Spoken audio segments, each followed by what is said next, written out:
What's my next step? And so I'd go immediately into action. And I find that when we ask the universe these questions, a lot of clarity emerges. You have to ask the question first, but if you ask life, what's my next step to get to that future, which looks impossible from this perspective, you will start to intuitively know what that next step is.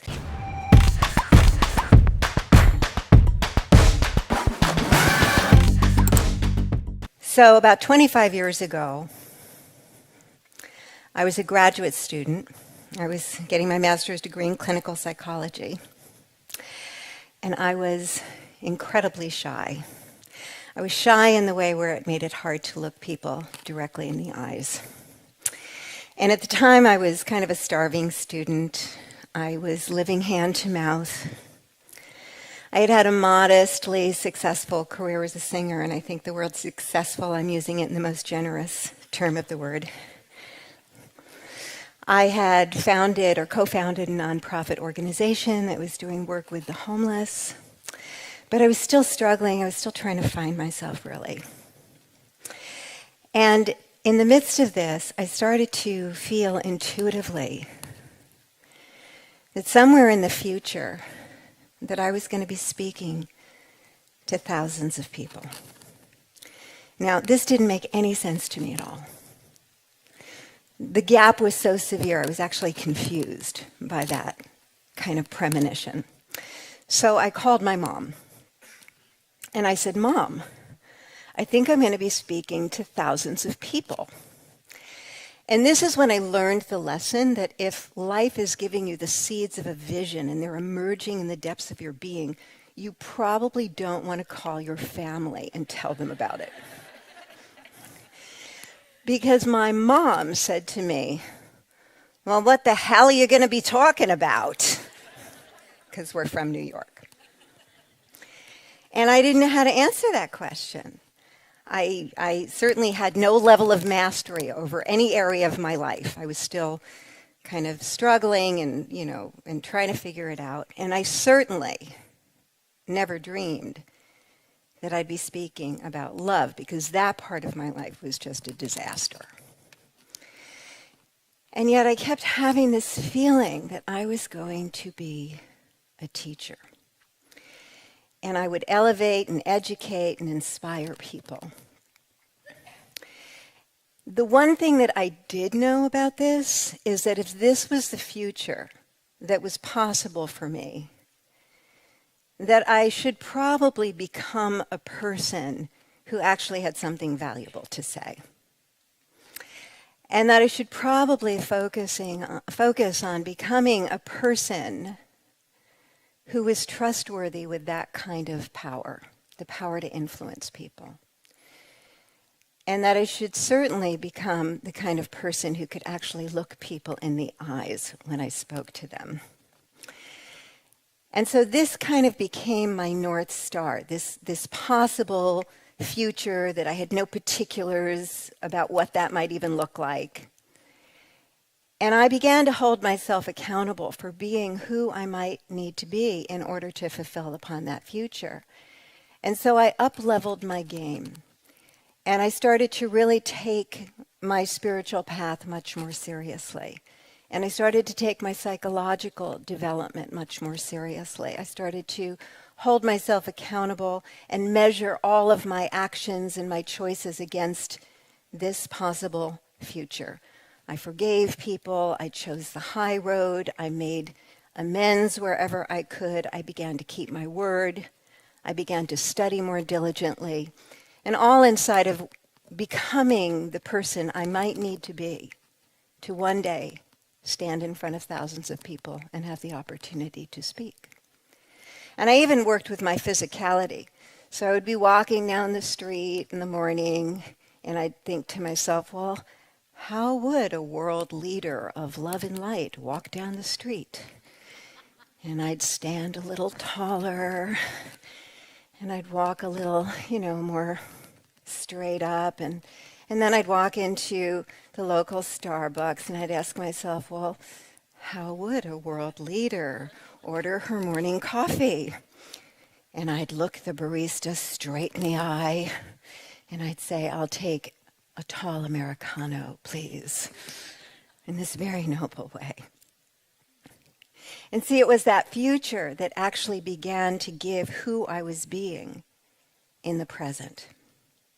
Whether you are in a place where you yourself want to call in the one, or I saw a lot of you raise your hands that you're in a relationship, so whether you want to elevate the connection that you have with the one, or whether you're just with someone and you don't really know if it's the one, or if you have something else entirely on your mind today. You're standing for a miracle in your health. You're standing for a breakthrough in finances. You're standing for causing something of beauty in the world. And there's a gap right now between your experience of life and where you feel called to go. I just want to invite you to put that at stake in this conversation and to bring it here and to apply what I'm saying to your circumstance.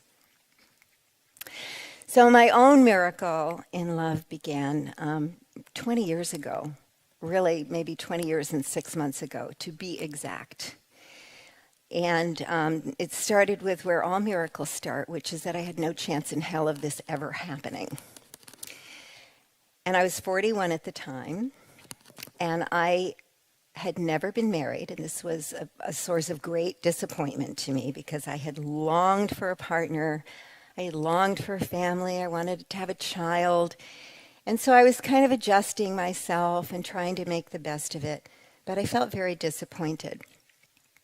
And I was fortunate enough at the time to be a part of this circle of people who were setting intentions and holding those intentions with and for each other. Now, because this is 20 years ago, we actually didn't know the research on it because the research came later.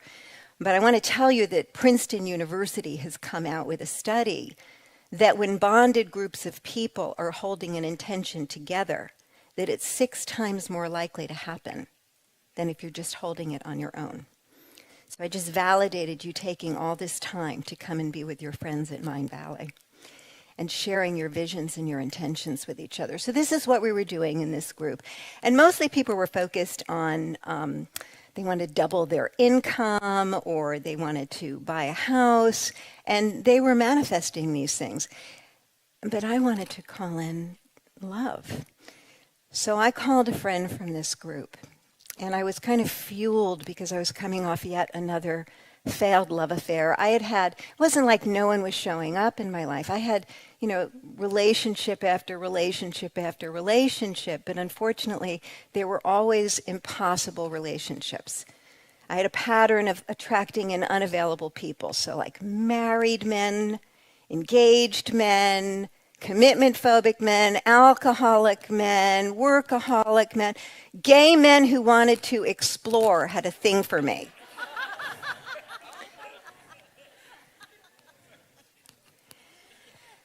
So I'd had just yet another disappointing love affair, and I called up my friend Naomi. And I said, Naomi, I'm going to set an outrageous intention. I'm going to be engaged by my 42nd birthday. That was 8 months out. I had no possibility for a partner in my life. And she said something that really changed my life. She said, Katherine, I'm going to hold that intention with you and for you if you give me permission to hold you accountable to being the woman that you would need to be to have that happen. And in that moment, my whole worldview just shifted.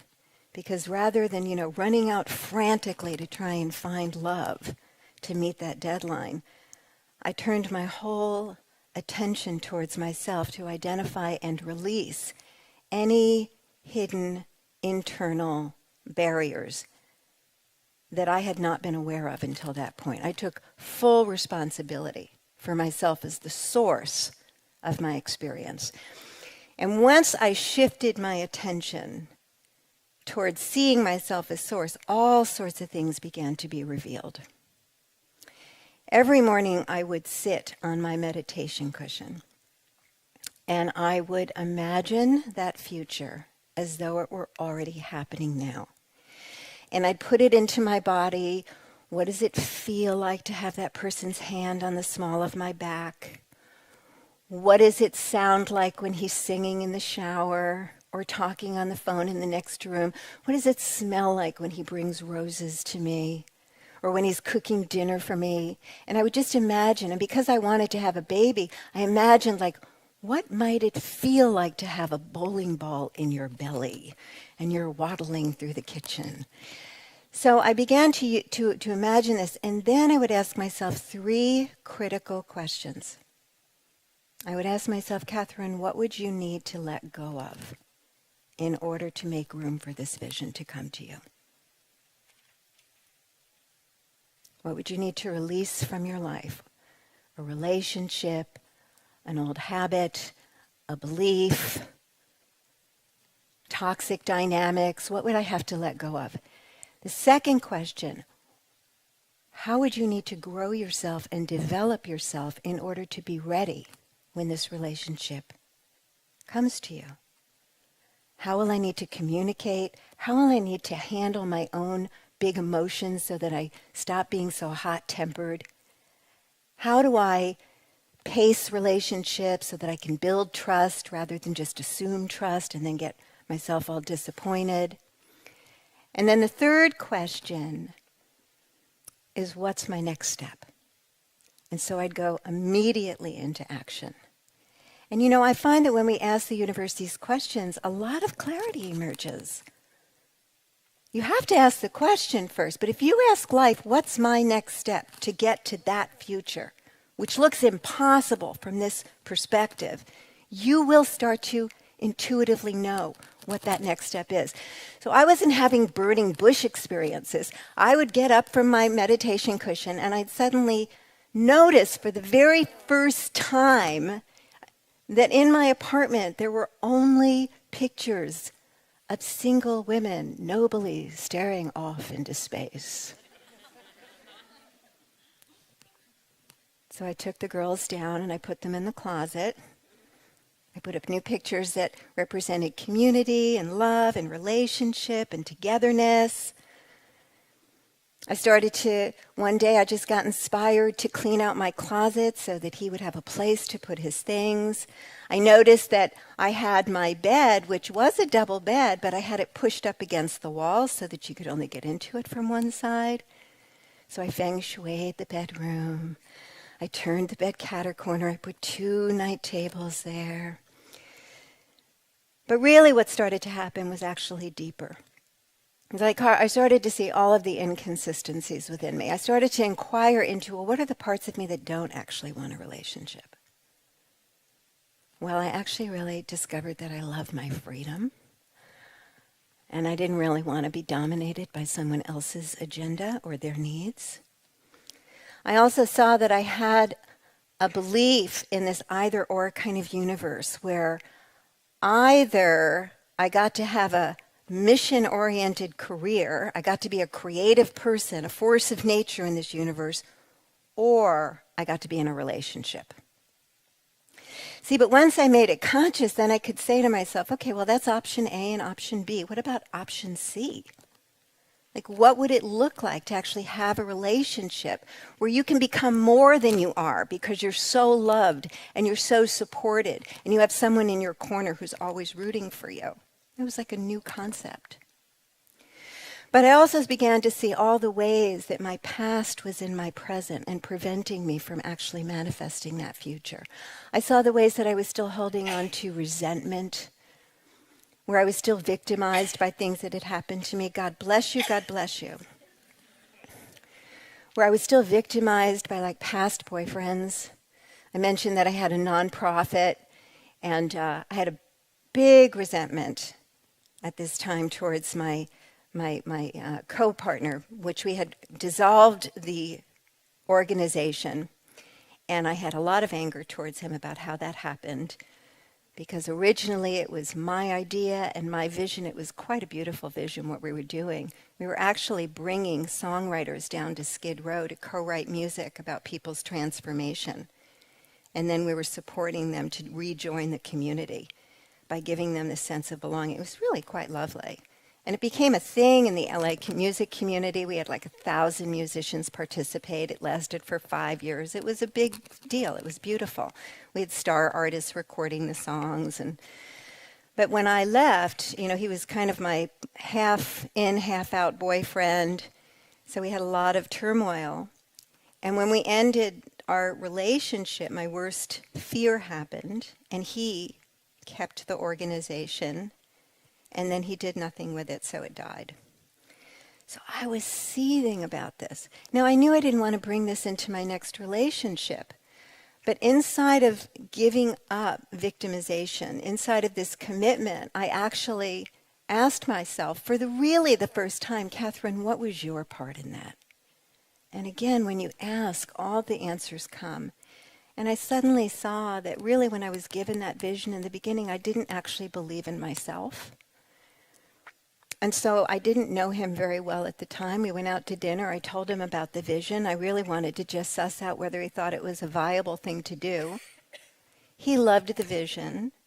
And I just made him a full-on partner, 50% right off the bat. I didn't keep the 51%. I just gave it away because I didn't believe in myself. And that was a turning point in my life because for years I'd been giving things away and devaluing myself and not believing in my own creativity. And when I finally took responsibility, I saw it was actually all me. I'd given away my power to him constantly. And I discovered in that moment that we only resent people to the extent that we give our power away to them. And I forgave myself by making a vow to never, ever devalue my contribution again. And that changed my life for the better. Today, he's a very good friend of mine. The other thing I looked at is old agreements that were anchoring me in the past. Old agreements are the kind of unspoken, almost unconscious agreements that we make, like my sister's the pretty one, I'll just be the smart one. Or I don't want to be happier in love than my mother was because my mother, deserves to have company in her misery. The agreement that I saw was to an old boyfriend who I had broken up with over 20 years before that. He was my high school boyfriend, Frank, and we were very in love all through high school, and we even had names picked out for our kids. We were in for the long haul. But when I graduated high school, it just became clear we had two different paths to go. I wanted to go to college. He didn't. He wanted to go into the business of his family. So we part ways in this very dramatic way, and it was, terribly Shakespearean in my heart. And I couldn't bear the thought of never being with him again, so I made a pledge to him. I said, I'll tell you what, we'll go our separate ways now, but when we're in our 60s, we'll come back together again, and then we'll get married. Which made sense to me when I was 18. But it obviously didn't register for him because he went out and just got married the next year and then had 3 children and a very successful life. But I dreamt about him for 20 years. And I realized, wow, there's a part of me still hoping, still holding out that maybe one day, and I'm keeping myself single because I'm thinking maybe one day it will happen. I also noticed the toxic relational dynamics that had been habitual, which very often happens in family relationships. So all of these things, that needed to get up-leveled and cleared up, and I needed to start telling the truth, and I needed to start setting boundaries. I basically needed to start showing up consistently in a way that was consistent with the future that I was committed to creating, and have my loyalty there. But the biggest block to love was that my own sense of self was incongruent with that future fulfilled. You see, when I was a child, I was born to a teenage mother. My parents got married because they had to. It was back in the 50s. But they didn't like each other very much. So they fought a lot. And they fought so much that they ended up having this very antagonistic, hostile separation. And so my father left. Eventually I lost connection with him entirely, even though he was kind of the love of my life. And my mother was young and in college, and it was back before people knew any better, so she would leave me home in an empty apartment at night when she went out partying with her friends, because they thought it was okay to do that back then. And then I was a latchkey kid, which basically meant that for years I came home after school and I was alone in the house. I was an only child. So I had formed this deep sense of myself as fundamentally alone in this world, that no one would ever really be there for me, that I would never really get my needs met by anybody.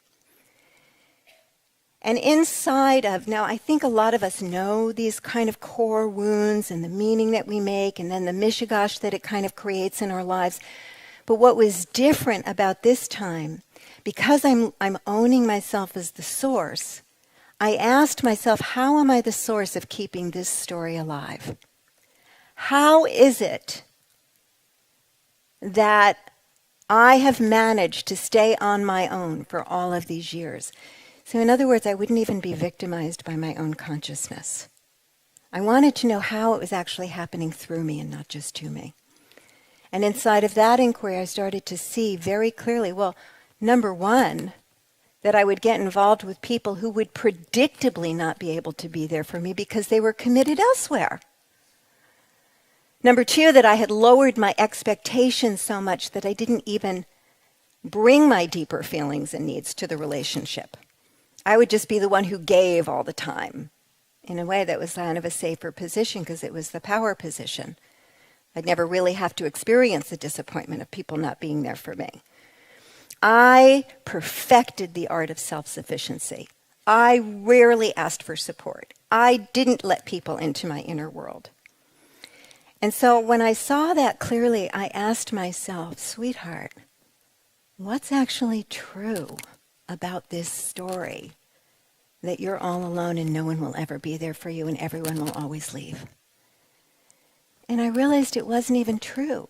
It was a myth that I had made up as a child and was living into that story and perpetuating that story and how I was showing up over and over and over again. And so I woke myself up out of this story. And I asked myself, what is more true than that story? And what I came to is that I came here to love and be loved. And I have the power to learn how to have rich, deep connections with others that grow over time. And then I asked myself, and how will I be showing up to create that? And I started to take the risk to show up in ways that felt completely outside of who I've known myself to be. I would be vulnerable. I would be transparent. I started to actively take on breaking up that structures. I started to take on projects that were bigger than me, that I would have to work with other people and have to become reliant upon people, interdependent with people. And I started living into that future at the level of identity. And that was the biggest shift. Because the moment I started to do that, guess what? People actually started to be there for me at a whole different level. People started telling me, I am so relieved that you're finally opening up to us, that we finally get to be there for you. And that just rocked my world because it wasn't how I knew it to be. So every insight that I had went into an action immediately. How can I put this to good use? How can I show up differently? What can I do to generate life from the future backwards? And several weeks into this process, I called up a friend from my group and I said, I'm really getting impatient because it's the end of March, my birthday's August, he's not here yet. She said, why don't you go online, Katherine? Now, that's a normal thing now. 20 years ago, that was not a normal thing. 20 years ago, people didn't even have their pictures up online, if you can even imagine such a time. 20 years ago, it was still like one step above the personal ads in the newspaper, like a Lonely Hearts Club kind of feeling. But I did it. I did because I was coachable. I went online. There was only really one dating site, but it had 250,000 people. It doesn't even exist anymore. Had 250,000 people. And I start reading through the profiles, and I ended up responding to only one person, completely anonymously. back then they had handles, like no names or any identifying characteristics, no pictures, but, 2 hearts beating is 1. Was like the handle. So I responded an awkward a little email, and then that was it for me. That was as much as I could tolerate. And the next day, when I woke up, this gentleman had written me back, and it went straight into my email box, and his name was in parentheses. And it was the man I had dated 6 years earlier, who for years I had thought of as the one that got away. And we went out on a coffee date, and within a matter of hours, I knew he was the one I was calling in. We got married the next year. I gave birth to our daughter. And at that point, I thought, okay, this can't just be a personal miracle. So I went back and I started to try and decipher what I had done. And I saw that I started with a really big, bold intention. And that I followed it with taking complete responsibility for myself as the source of my experience. And the third thing that I did is that I aligned my identity with my future self and began living from that sense of self. And the fourth thing is that I saw myself as a co-creator of this process. I wasn't just passively praying for love or hoping for love or waiting for it to happen. I started to show up in a way that was aligned with my intuitive knowing, that was breaking up the old patterns, and that was giving me optimal opportunity to manifest that miracle. So I wrote a book about it, and that became Calling in the One. I had no platform at the time. I was kind of a newbie psychotherapist. It took 7 years to get licensed, and I had just gotten my license. And I wrote a book, and within 4 months, it became a national bestseller. So here I have The Great Husband, I have the baby, I have the national best-selling book. We bought our dream house.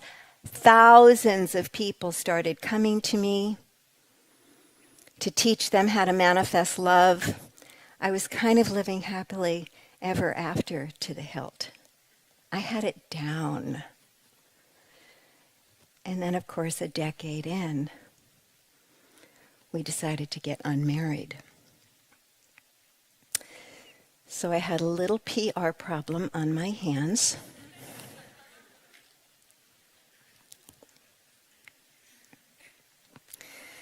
And I didn't know if I was going to be able to come back from it.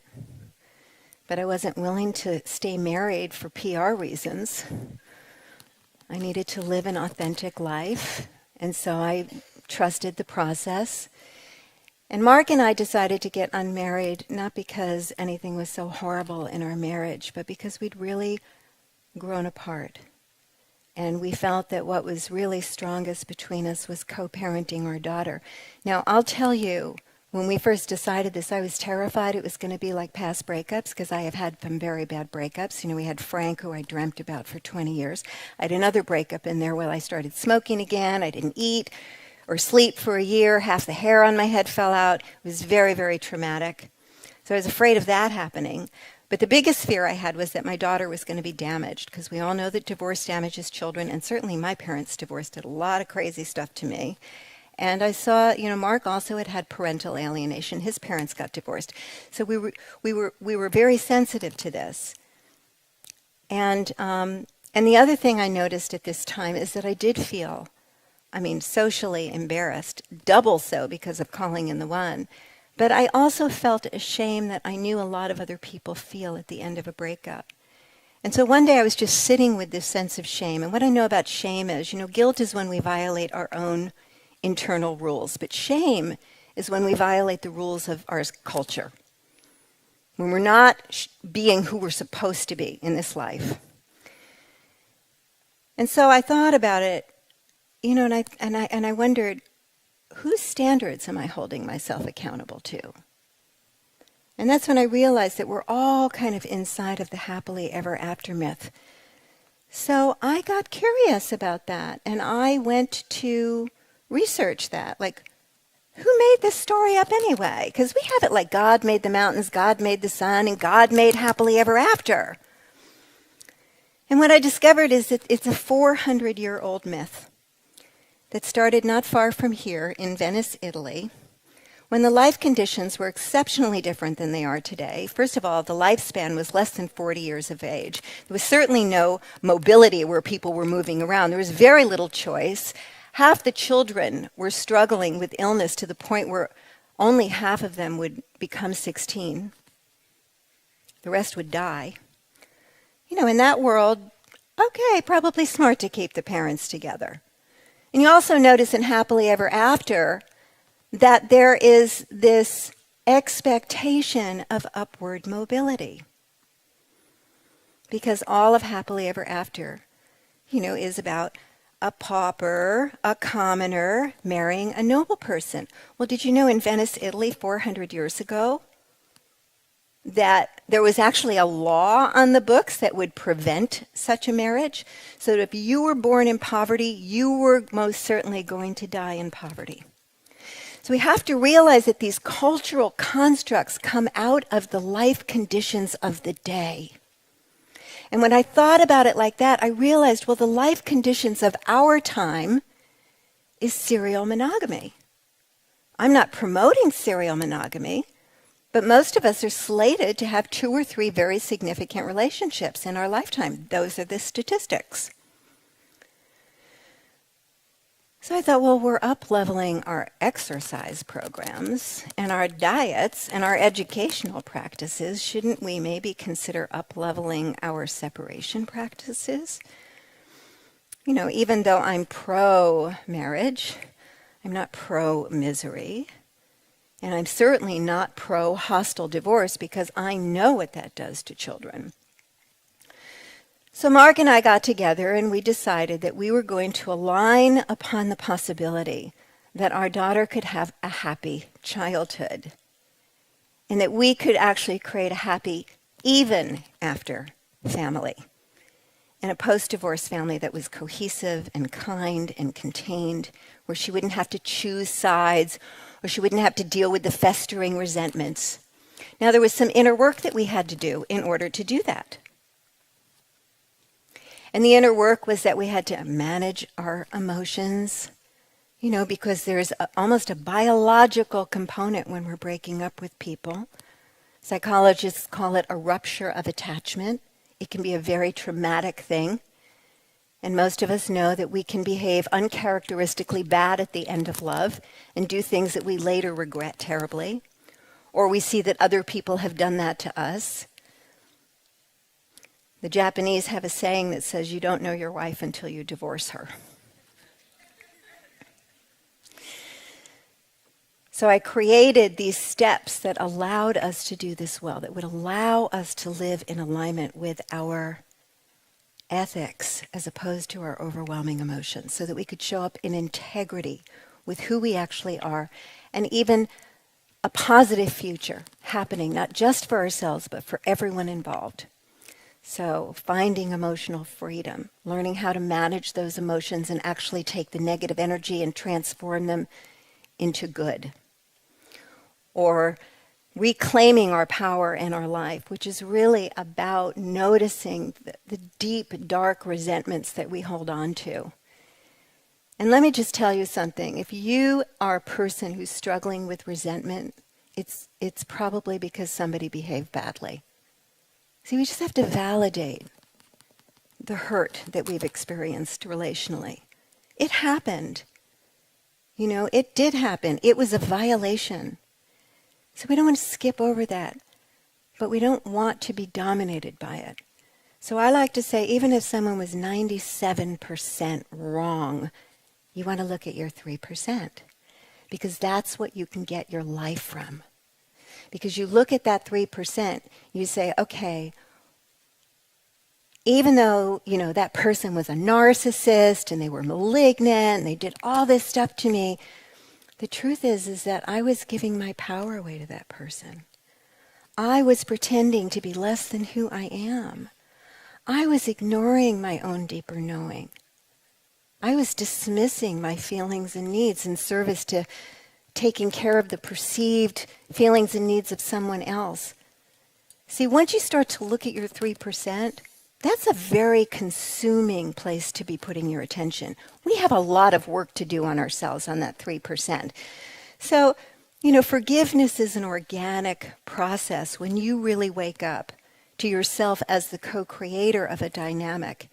And you make an amends to yourself. You promise yourself that from this moment forward, I will always live in integrity with the truth of who I am.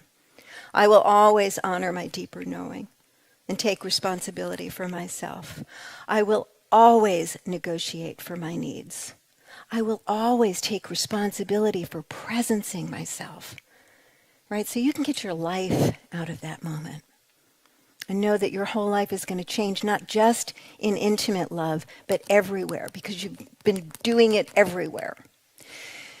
There's also the insult to identity that a breakup is, where once you were, the most wanted person in the world, and now suddenly if you're rejected, you're deeply unwanted. And we tend to default to what I call your source fracture story, which is the original wounding in your heart.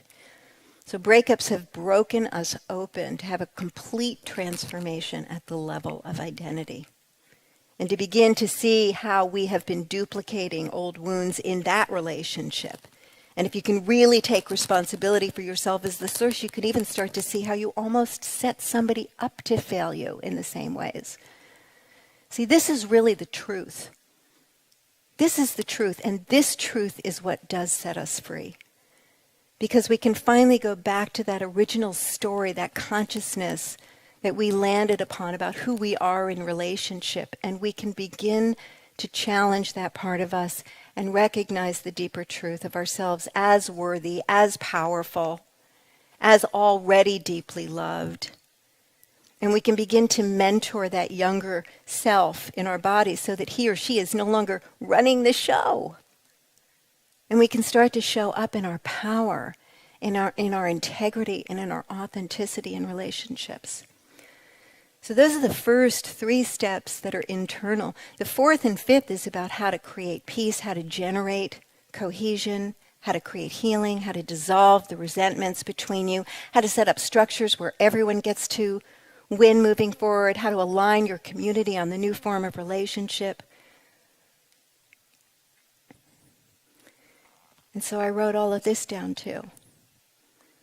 And when I wrote all of this down, Gwyneth Paltrow heard about it, and she popped it into the lexicon. And the whole world suddenly knew about this new alternative to antagonistic, hostile divorce, and it started a global conversation that didn't exist before I wrote it down and created conscious uncoupling. So how would a world leader of love and light order her morning coffee?